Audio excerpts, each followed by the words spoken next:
ಶ್ರೀ ಗಣಪತಿ ಶಾರದಾ ಗುರುಭ್ಯೋ ನಮಃ.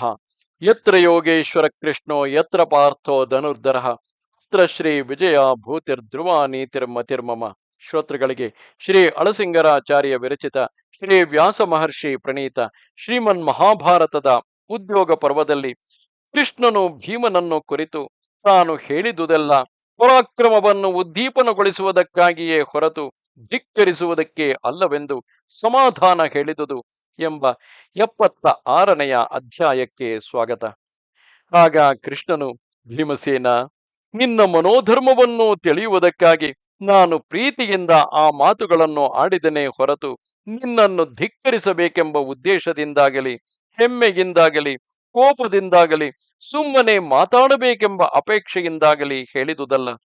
ಭೀಮಸೇನ, ನಿನ್ನ ಮಹಿಮೆಯನ್ನು ನಾನು ಚೆನ್ನಾಗಿ ಬಲ್ಲೆನು, ನಿನ್ನ ಬಲವನ್ನು ಬಲ್ಲೆನು, ನೀನು ಮಾಡಿರುವ ಅಸಾಧ್ಯ ಕಾರ್ಯಗಳನ್ನು ನಾನು ಬಲ್ಲೆನು. ನಿನ್ನನ್ನು ನಾನು ಎಂದಿಗಾದರೂ ಧಿಕ್ಕರಿಸುವವನಲ್ಲ.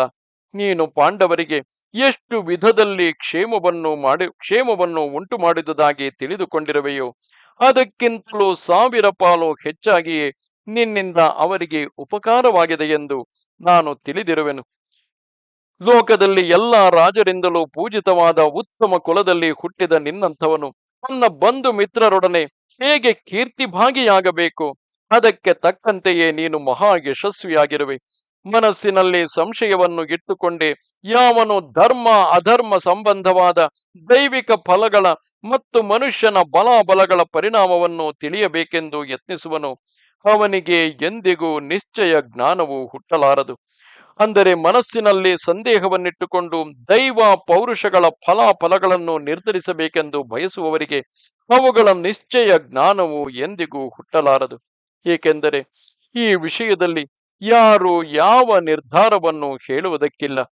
ಮನುಷ್ಯನ ಉದ್ದೇಶದಲ್ಲಿ ಯಾವುದು ಜಯ ಕಾರಣವೋ ಅದೇ ಅವನ ಮೂಲ ನಾಶಕ್ಕೆ ಕಾರಣವಾಗುವುದುಂಟು. ಆದುದರಿಂದ ಮನುಷ್ಯ ಪ್ರಯತ್ನಗಳ ಫಲಾಫಲಗಳು ಹೀಗೆಯೇ ಎಂಬ ನಿಶ್ಚಯವಿಲ್ಲ. ಯಾವಾಗಲೂ ಅದು ಸಂದಿಗ್ಧವೇ. ವಿವೇಚನಾ ಶಕ್ತಿಯುಳ್ಳ ವಿದ್ವಾಂಸರು ಗುಣ ದೋಷ ವಿಮರ್ಶೆಯಿಂದ ನಿರ್ಣಯಿಸಿದ ಕಾರ್ಯಗಳು ಕೂಡ ವಾಯುವೇಗದಂತೆ ಇದ್ದಕ್ಕಿದ್ದ ಹಾಗೆ ವಿಪರೀತವಾಗಿ ಪರಿಣಮಿಸುವುದುಂಟು. ಮನುಷ್ಯರು ಒಳ್ಳೆ ಮಂತ್ರಾಲೋಚನೆಗಳಿಂದ ನೀತಿಯನ್ನು ಅನುಸರಿಸಿ ಬಹಳ ಎಚ್ಚರಿಕೆಯಿಂದ ನಡೆಸಿಕೊಂಡು ಹೋದ ಪ್ರಯತ್ನಗಳು ಕೂಡ ದೈವಾನುಕೂಲ್ಯವು ತಪ್ಪಿದಾಗ ಕೆಡುವವು. ಅದರಂತೆಯೇ ಕೆಲವು ವೇಳೆ ದೈವಿಕವಾಗಿ ನಡೆಯತಕ್ಕ ಕಾರ್ಯಗಳು ಕೂಡ, ಎಂದರೆ ಶೀತೋಷ್ಣಗಳು, ಮಳೆಯು, ಹಸಿವು, ಬಾಯಾರಿಕೆಗಳು, ಇವೆಲ್ಲ ಪುರುಷ ಪ್ರಯತ್ನದಿಂದ ಭಗ್ನವಾಗುವುದುಂಟು. ಇದು ಅಲ್ಲದೆ ಕೆಲವು ವೇಳೆ ಮನುಷ್ಯನು ತನ್ನ ಸ್ವೇಚ್ಛೆಯಿಂದ ತೊಡಗಿದ ಕಾರ್ಯಗಳಿಗೆ ಕೂಡ ಅವನ ಪೂರ್ವಾರ್ಜಿತ ಕರ್ಮ ಫಲಗಳಿಂದ ಅಡ್ಡಿಯೇನು ಬಾರದಿರುವುದುಂಟು. ಏಕೆಂದರೆ ಜ್ಞಾನದಿಂದಲೂ ಪ್ರಾಯಶ್ಚಿತ್ತಾದಿಗಳಿಂದಲೂ ಪ್ರಾರಬ್ಧ ಕರ್ಮಗಳ ದುಷ್ಫಲಗಳನ್ನು ನಿಗ್ರಹಿಸಬಹುದು ಎಂಬುದಕ್ಕೆ ಶ್ರುತಿ ಸ್ಮೃತಿಗಳ ಆಧಾರವುಂಟು. ಆದುದರಿಂದ ಓ ಪಾಂಡುಪುತ್ರ, ಪುರುಷಕಾರವನ್ನು ಅಂದರೆ ಕರ್ಮವನ್ನು ಬಿಟ್ಟು ಕೇವಲ ದೈವದಿಂದಲೇ ಮನುಷ್ಯನಿಗೆ ಜೀವಿಕೆ ಎಂಬುದು ಸಾಧ್ಯವಲ್ಲ. ಈ ನಂಬಿಕೆಯಿಂದಲೇ ಮನುಷ್ಯನು ಕಾರ್ಯ ಪ್ರಯತ್ನವನ್ನು ಮಾಡಬೇಕು. ಫಲ ಸಿದ್ಧಿಗೆ ದೈವ ಪೌರುಷಗಳೆರಡೂ ಸೇರಲೇಬೇಕು. ಈ ನಿಶ್ಚಯವುಳ್ಳವನು ಯಾವನೋ ಅಂಥವನೇ ಕರ್ಮಗಳಲ್ಲಿ ಪ್ರವರ್ತಿಸುವನು. ಅಂಥವನಿಗೆ ಕಾರ್ಯ ಸಿದ್ಧಿಯಾದರೆ ಸಂತೋಷವಿಲ್ಲ, ಕಾರ್ಯವು ಸಿದ್ಧಿಸದಿದ್ದಾಗ ವ್ಯಥೆಯೂ ಇಲ್ಲ. ನಾನು ನಿನಗೆ ಹೇಳಿದ ಮಾತುಗಳ ಗೂಢಾರ್ಥವೇ ಇದು. ಯುದ್ಧಕ್ಕೆ ನಿಂತ ಮೇಲೆ ಜಯವೇ ನಿಶ್ಚಯವೆಂದು ನಾನು ಹೇಳಲಾರೆನು. ಮನುಷ್ಯನಿಗೆ ಒಂದು ವೇಳೆ ದುರದೃಷ್ಟವಶದಿಂದ ಮನಸ್ಸಿಗೆ ಕಷ್ಟವು ತೋರಿದರೂ ಅವನು ತನ್ನ ತೇಜಸ್ಸನ್ನು ನೀಗಬಾರದು. ದುಃಖವಶನಾದವನು ಎದೆಗುಂದಬಾರದು. ಈ ಅಭಿಪ್ರಾಯದಿಂದಲೇ ನಾನು ನಿನ್ನಲ್ಲಿ ಆ ಮಾತುಗಳನ್ನು ಆಡಿದೆನು. ಭೀಮಸೇನ, ನಾಳೆ ಬೆಳಗಾದೊಡನೆ ನಾನು ಧೃತರಾಷ್ಟ್ರನ ಬಳಿಗೆ ಹೋಗಿ ನಿಮ್ಮ ಪ್ರಯೋಜನಕ್ಕೆ ಲೋಪವಿಲ್ಲದ ಸಮಾಧಾನವನ್ನು ಉಂಟು ಮಾಡಲು ಪ್ರಯತ್ನಿಸುವೆನು. ಅವರು ಸಮಾಧಾನಕ್ಕೆ ಬರುವುದಾದರೆ ಅದರಿಂದ ನನಗೂ ಅಪಾರವಾದ ಕೀರ್ತಿಯುಂಟು. ಅದರಿಂದ ನಿಮ್ಮ ಉದ್ದೇಶವು ಕೈಗೂಡುವುದು. ಕೌರವರಿಗೂ ಅದರಿಂದ ಶ್ರೇಯಸ್ಸುಂಟು.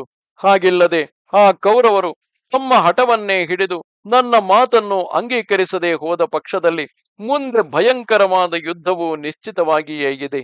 ಓ ಭೀಮಸೇನ, ಹಾಗೆ ಯುದ್ಧವು ನಡೆಯುವುದಾದರೆ ಆ ಯುದ್ಧದ ಸಮಸ್ತ ಭಾರವು ನಿನ್ನ ಮೇಲೆಯೇ ಬಿದ್ದಿರುವುದು.